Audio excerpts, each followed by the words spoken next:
folks, welcome to the Prepared Homestead. This is Travis. So I was actually making a video that I was gonna put out today. I got halfway through the video and I just hit stop. I'm sure I'll eventually make that video, but there's something else that I think is a more pressing issue, and I think it's something we need to talk about. We've talked about on this channel, and just as preparedness minded people, we talk about the potential of civil war, the potential of martial law. You know, those discussions have gone around for years. But there's some things happening that some of you are probably very well aware of, maybe know more about it than I do, but some of you may not, that my gut is telling me that we are probably closer to civil war / martial law than this nation has ever been before. And I think it's a little worrisome, and I think we need to talk about it. And so for those of you that don't know what I'm talking about, because I'm sure many of you have already figured it out, it's about this whole election thing. And I haven't covered it all in detail over the last few weeks because I have feared that many of you might have grown tired of it because it's been going on for a month now. But it's starting to come to a head. And if you haven't kept up on it in recent days of kind of what's going on, so we have several, I would consider, prominent people or people that have reputations to uphold, have called on the president to declare martial law, have called on him to execute the executive order that he signed back in 2018 in case of foreign interference in the elections, to declare a national emergency. Why is this important? I mean, most people would say, oh, that's not going to happen. That's not going to happen. And I was in that same boat. I've been in that same boat for a while. That I was, I really doubt that it'll get to that point. But now more than ever, I'm starting to see that that's really only one of two options. Because here's the deal, and I'm trying to think of a way to put this all into a few minutes of a video, especially for those of you that may not have kept up. And this is why we should be concerned.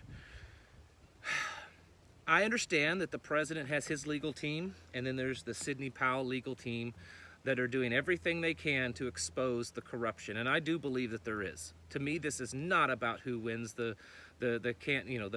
candidacy of president. It doesn't matter. What matters is that there is overwhelming evidence to show that the deep state corruption and global control of our elections is so overt that it's to the point that if everything is true, and it's starting to look more and more that it is, we are not any sort of a democracy or republic at all. Because the only thing that makes us a republic of any type of democratic government is the fact that we have the ability to vote in and vote out people.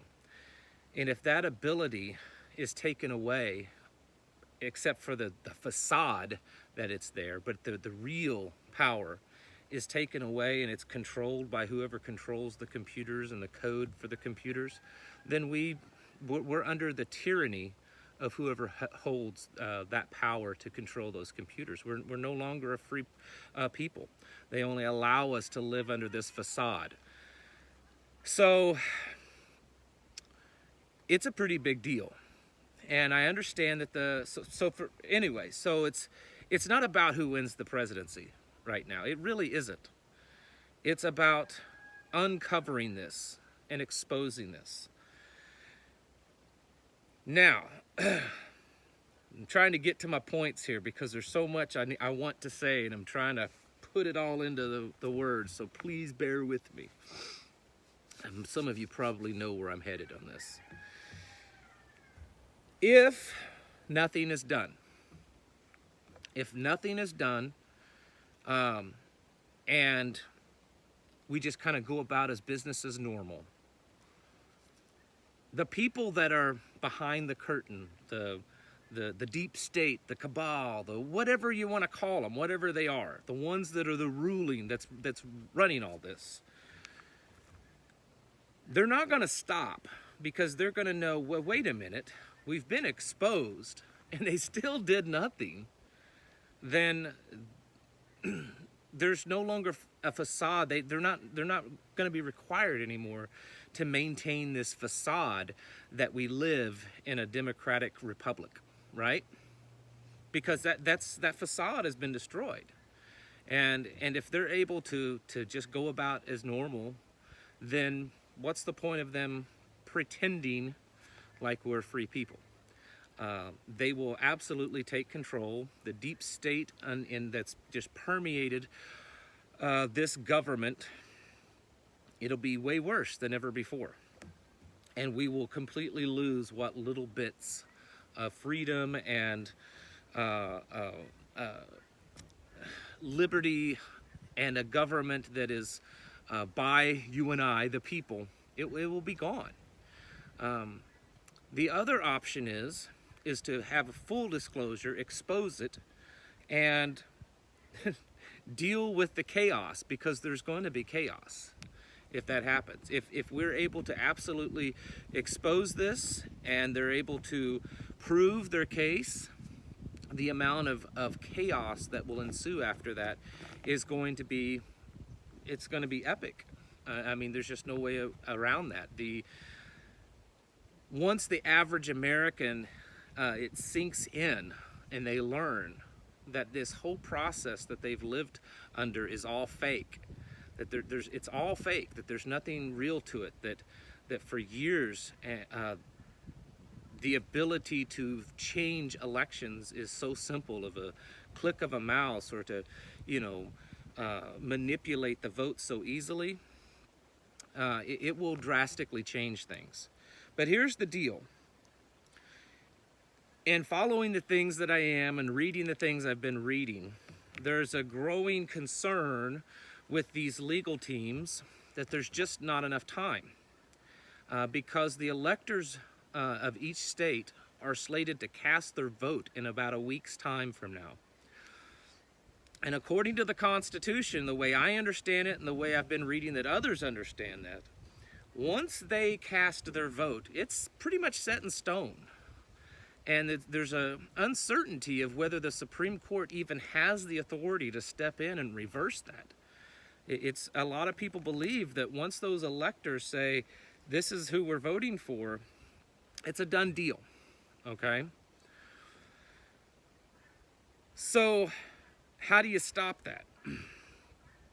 The court system on the local, the state, district levels, even on the federal district level, they seem to have been doing everything they can to muddy up this whole process.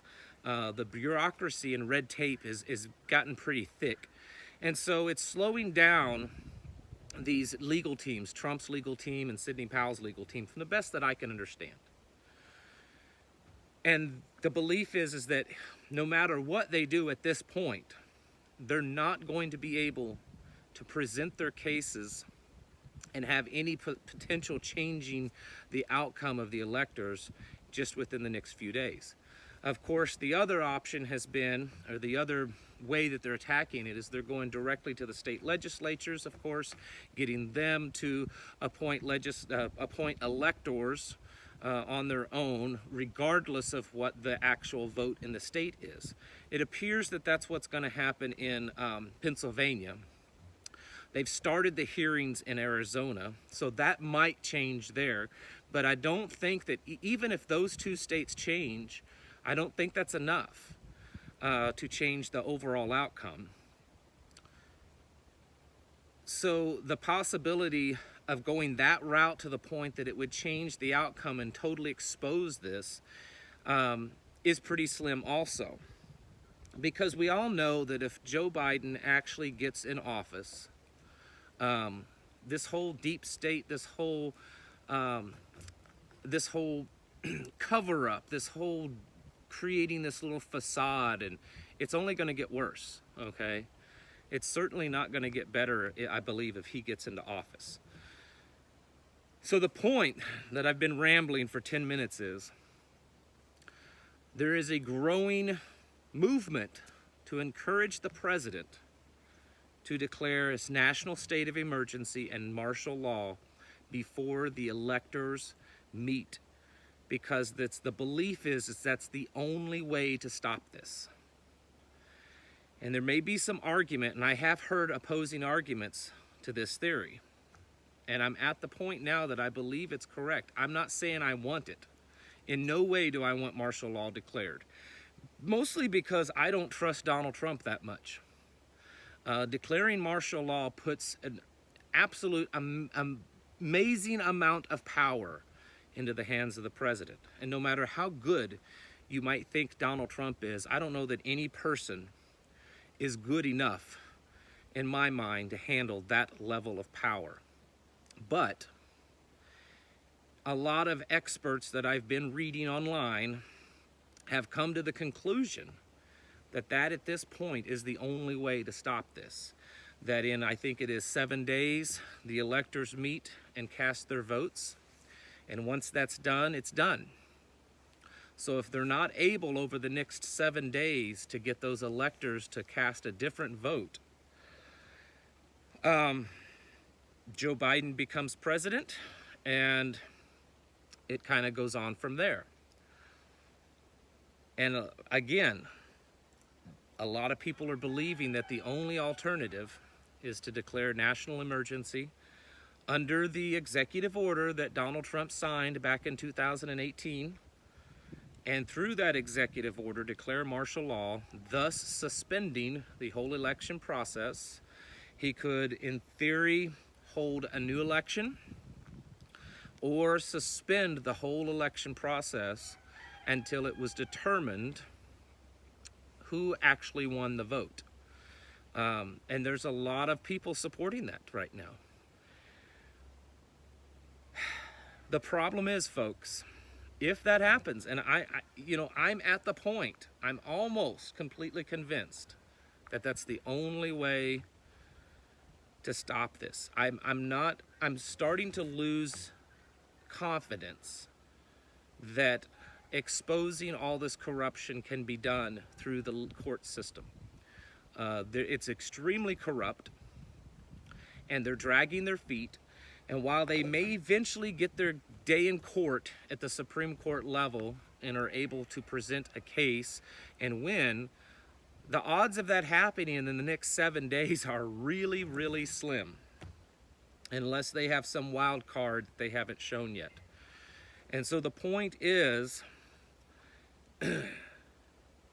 this isn't about Donald Trump versus Joe Biden. I know that many of you on this channel have supported Donald Trump, but not all of you.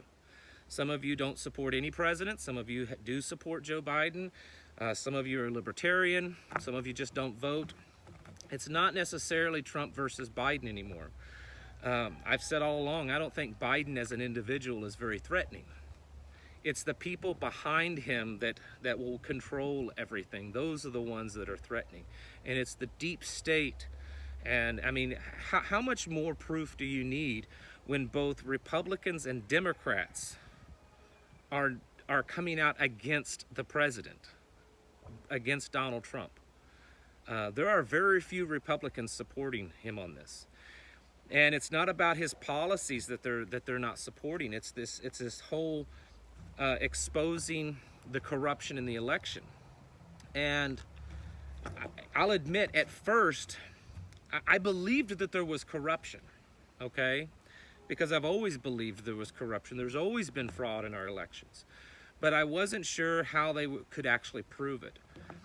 I think that there's been enough people publicly come out, people of prominent positions, people that have reputations to uphold, have come out and spoken out very clearly and explained what they have found, explained the information that they have seen firsthand. And there's been too much of that to believe that this is all, that the whole election fraud is fake news. I think that there's been so much that's come out so far that any reasonable thinking person would suspect that there's definitely something wrong. If you don't know what I'm talking about, do some research. There are prominent, there's retired people from the military that spoke of this, several. There are politicians that's spoken out. There are business owners, prominent business owners, people in the tech industry that's looked into the technical side of this. There are computer hackers that have hacked certain things and exposed stuff that they have found. There's just too much at this point. There's too much at this point for this to just be some wacky conspiracy theory that, say, something like QAnon put out and everyone's just, you know, believing some wacky conspiracy theory. It's not that anymore. It's too big to be that. And if it all gets swept under the rug, it's going to be way bigger than the Hillary email scandal. It's going to be way bigger than Benghazi. It's going to be bigger than 9/11.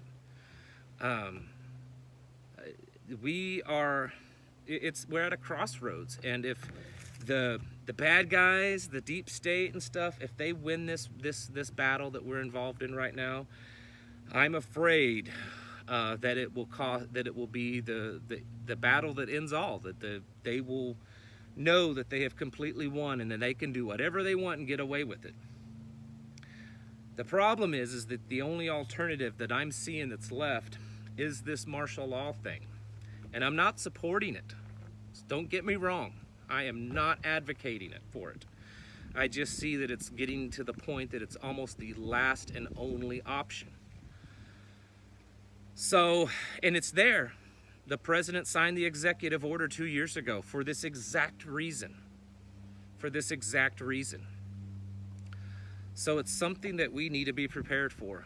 And it will be the ultimate test to show whether or not Donald Trump really is the good guy that a lot of people think that he is.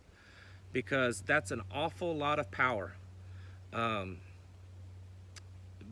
Being a president under a declaration of martial law.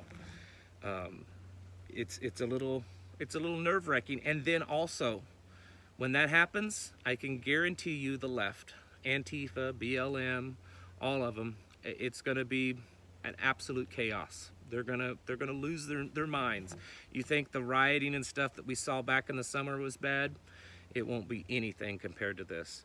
So folks, let me know what you think. I am not trying to scare everyone, but I'm telling you, the more and more I look at this, it's starting to look that way. I'm not saying that's the only option. I'm just saying that it looks like that's quickly becoming the best option, depending on what you think best is. Anyways, I know I kind of rambled in this one, but we're living in some precarious times, folks. And we can't continue just going on by saying, oh, that'll never happen. We've been saying that all year, and it just keeps happening over and over again. All right, I'm going to shut up because I feel like I'm rambling now. Let me know what you think. Let's get the discussion in so that we can start getting ourselves prepared, because I think the likelihood of that happening is becoming more and more real. Thank you all for watching. I'll catch you in the next video.